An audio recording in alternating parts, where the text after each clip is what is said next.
Poliisi ya Lira ngeri wamu n'omubaka wa gavumenti mu kitundu ekyo Konediso be bakoze ekikwekweto kino mwe bakwatidde abakulira kampuni ya Nile Express Delivery Services.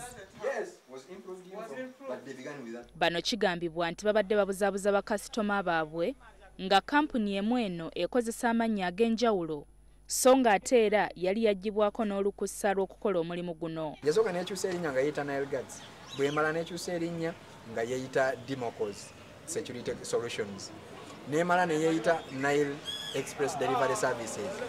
Ebintu omuli ebyambalo, emmundu n'amasasi abakozi ba kampuni eno bye babadde bakozesa nabyo kizuuliddwa nga bya kikwangala ate nga n'abamu ku bo si batendeke mu by'ekisirikale.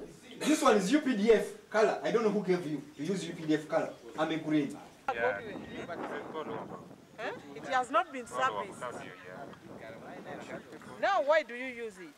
Ugenda okwata emmundu okugisumulanga osobola kugisikanga mbuzi ndowooza mugirabye. It wouldn't be bad, but Amaka g'abantu, wooteeri ennene n'amaduuka gaggadde bye bimu ku bifo abakampuni eno bye babadde bakuuma.